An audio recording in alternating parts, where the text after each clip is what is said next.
Hola oyentes de Radio Sefarad y bienvenidos a esta sección de grandes rabinos sefardíes de la mano de Rav Yosef Bitton. ¿Qué tal, Rav? Muy bien, muchas gracias. Vamos a hablar hoy del rabino Shlomo Halevi Alkabetz, que nació en el año 1500, nació en la ciudad de Salónica, era hijo de refugiados de Sefarad. Y bueno, en la ciudad de Salónica era una ciudad muy importante. En el siglo XVI llegó a ser la segunda ciudad de más importancia con respecto a la diáspora sefaradí. Digamos, la primera era Estambul, donde había más o menos unos 40.000 judíos de España. La ciudad de Salónica tuvo la característica de ser... Sí, la ciudad de Salónica tuvo la característica de ser, por un tiempo bastante prolongado, una ciudad con mayoría judía. La mayoría de los habitantes de esa ciudad eran judíos. Y fue quizás una de las ciudades más importantes durante siglos de la comunidad judía sefaradí. Dejando un poquito a Rav Alkabetz y volviendo a Salónica o por un segundo,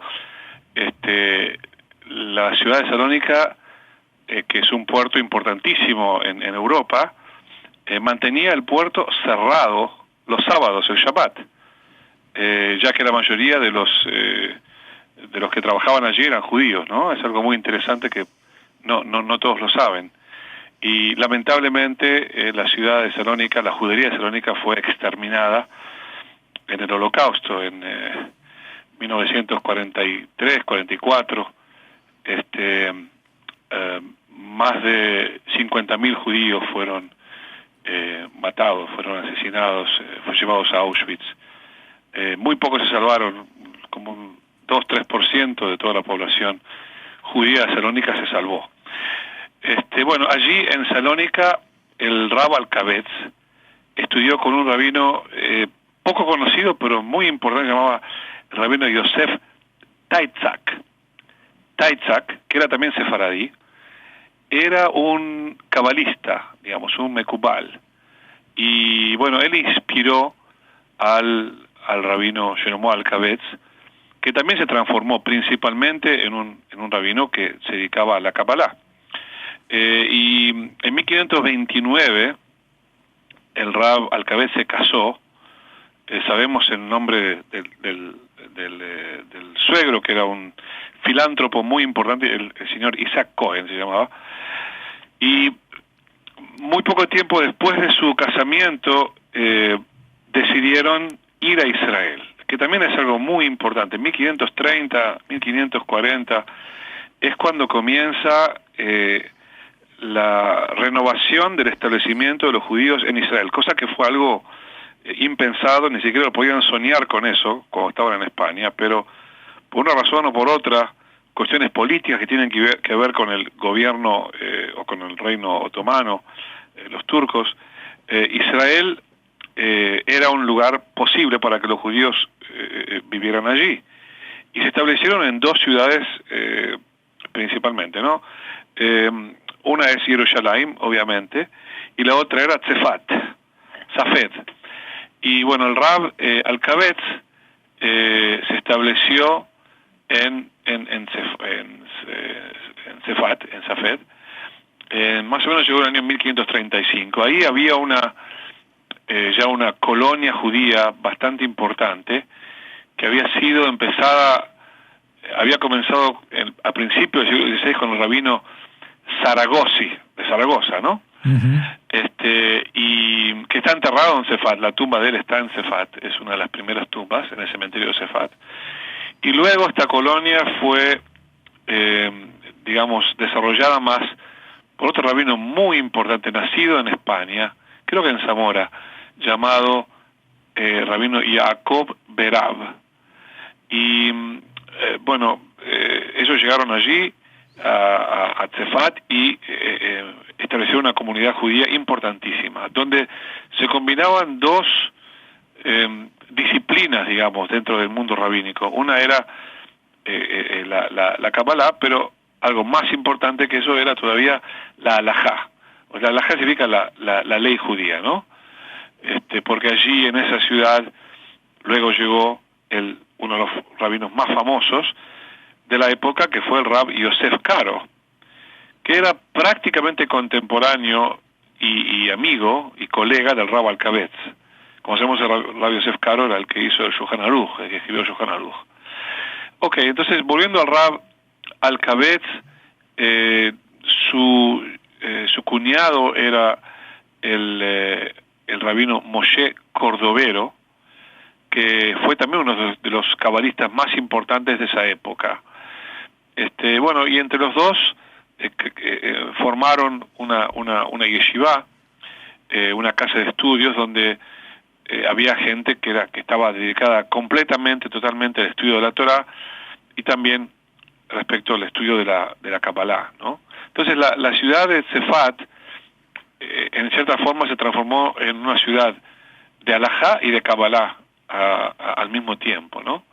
El Rab Alkavetz era un orador muy carismático, fue un gran maestro, un fantástico líder comunitario, y él en su yeshiva hizo ciertas reglas de conducta que eran bastante estrictas y también que demostraban la humildad de la gente y el respeto hacia los compañeros, ¿no?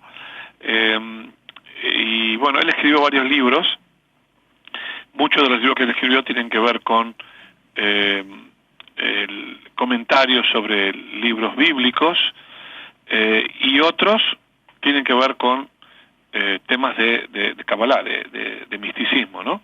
Uno de ellos, por ejemplo, es Manot Levi, otro es un comentario sobre el libro de Esther, otro comentario sobre Shir HaShirim, el cantar de los cantares, otro comentario sobre la historia de Ruth. O sea, hay 5 libros en el Tanaj que se llaman Megilot, que son libros cortos, como Ruth, Esther, el cantar de los cantares, y eso de alguna forma atrajo al Rab Alkavetz para estudiarlo, ¿no?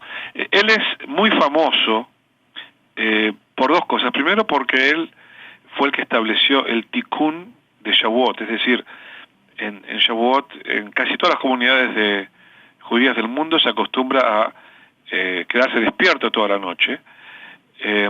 ¿Por qué? Porque estudiando Torah. ¿Por qué? Porque digamos, en los tiempos de la entrega de la Torah, nuestros antepasados, cuando Moshe comenzó a transmitir los 10 mandamientos y lo que está en la Perashá de Mishpatim, se fueron a dormir a la noche, en lugar de esperar el sellado o la terminación del pacto entre Dios y el pueblo judío. Entonces, eso fue considerado, especialmente por los rabinos de la Kabbalah, como un acto que necesitaba ser remediado, ¿no? De acá la palabra tikkun, que significa reparación. O sea, en reparación a este acto, que quizás se pueda entender como de desinterés por recibir la Torah, los judíos nos quedamos despiertos toda la noche en Shavuot para demostrar nuestra pasión y nuestro interés y nuestro amor hacia la Torah, ¿no? Y esto fue establecido por el Rab Alkavetz, aparentemente en asociación con el rabino Yosef Karo. Y quizás por lo que él es más conocido es por un poema que escribió, que yo no creo que él haya considerado este poema como su obra máxima, como su, digamos, como su máxima expresión de todo lo que escribió, ¿no?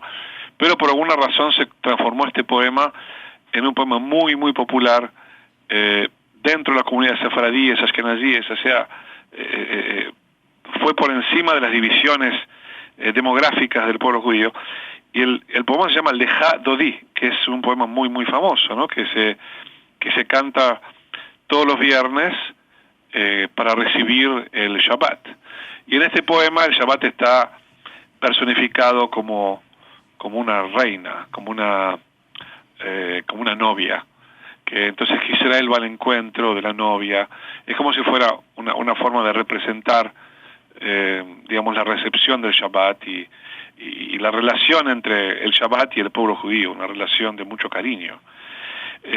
Y como todos los poetas de la época, él imprimió su nombre en forma de acróstico. O sea, si vemos los diferentes versos del Lejadodí, el primero empieza con la letra Shin, ¿no? El segundo con la letra Lamed, el tercero con la letra Mem, el cuarto con la letra Hei, y ahí se forma la palabra Shlomo, y luego la letra Hei, la letra Lamed, la Vav y la Yud, Shlomo Halevi, que era el nombre de este gran rabino Shlomo Halevi Alkabetz. Y bueno, y eso es lo que lo hizo famoso para la posteridad, digamos. Hay muy pocos judíos que no conocen el gran poema Lejadodí. Es un poema muy bonito, ¿no? Como dije, habla del Shabbat como representado como una novia, pero también habla mucho de la redención y la redención que va a ocurrir en Israel. Es decir, era una época muy importante porque por primera vez los judíos, después de mucho tiempo, regresaron a Israel y se empezaron a restablecer oficialmente allí, y las comunidades crecieron, especialmente en Sefat, más que en Jerusalén. Y posiblemente, no sé si usted sabe, pero posiblemente Lejadodí sea el poema con más músicas diferentes de toda la historia de la música judía. Sí, es posible. Quizás compita con otro llamado Adon Olam. No es el momento para hablar del tema, pero estos poemas son adaptables a diferentes músicas porque están compuestos de una forma especial. Es un poco complicado explicarlo así en dos palabras, pero tienen el ritmo, la métrica, ahí está. La métrica de estos poemas es deliberada y es matemática. No creo que haya algo así en castellano, ¿no? Existe en árabe también. Es que los poemas están escritos más o menos así.